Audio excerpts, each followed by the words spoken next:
Immigration has always been a hot topic. There are many different types of immigration programs in the market, but what are the differences between each of them?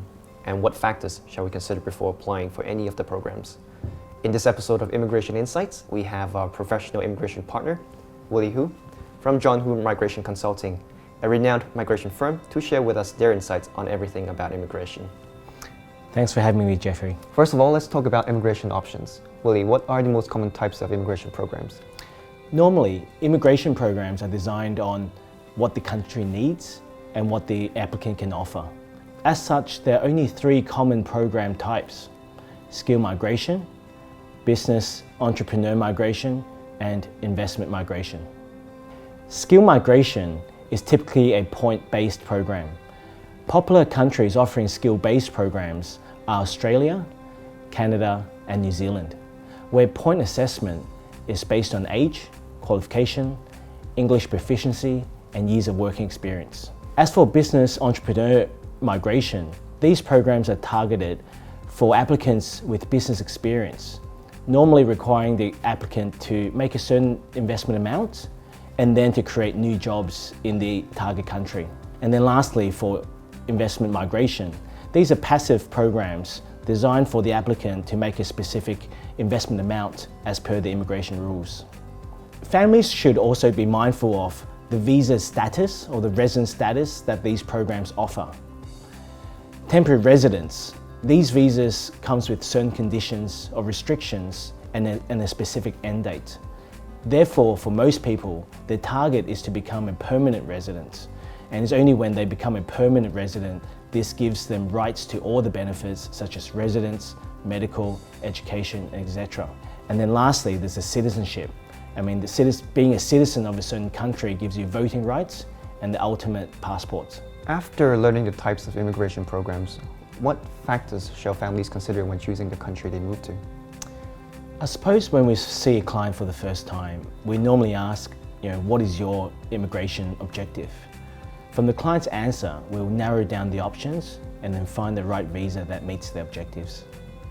Typically for Hong Kong families, their reasons for migrating would be for kids' education, quality of life, or business job opportunities, and lastly, and common these days, diversifying their assets. The asset requirements of investment immigration is usually higher than other immigration options. What are the reasons behind this? This comes back to the fundamental question of what is the new immigrant offering to the country? For business or entrepreneur migration, it's creating jobs or promoting exports of goods or services. While for investment migration, the applicant's contribution is simply providing capital funds into designated investments, serving as a key driver of that country's economic growth.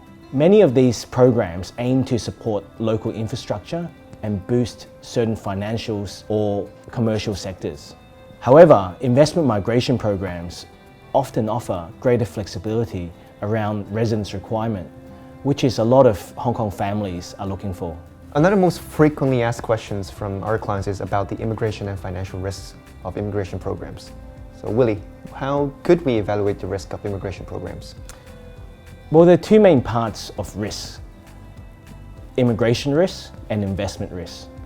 In terms of immigration risk, I think each visa holder has the obligation to understand the requirements and conditions of their visa, especially for temporary residents whose ultimate goal is to obtain permanent residence, right?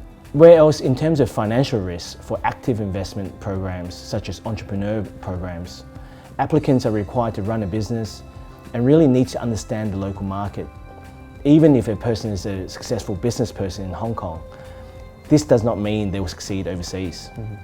Passive investment programs have been popular amongst Hong Kong families. These can be in the forms of debt or equity investments. If the investment is in equity, the applicant needs to understand the underlying assets, what are the associated downside risks and payoff.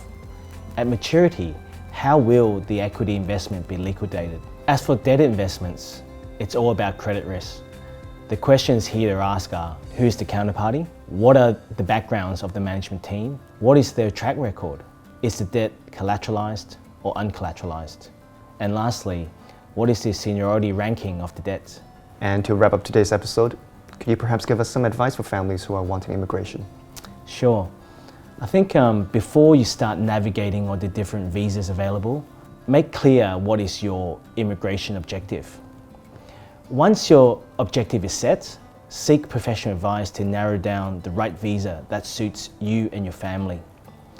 Always do your homework and due diligence before you make your final decision. It seems that Ireland's IIP program ticks all the boxes here because it is fast, safe, simple, and flexible. A perfect option for families and high net worth individuals who are considering immigration. So once again, thank you, Willie and John Hu Migration Consulting for sharing all the information with us. Thanks, Jeffrey.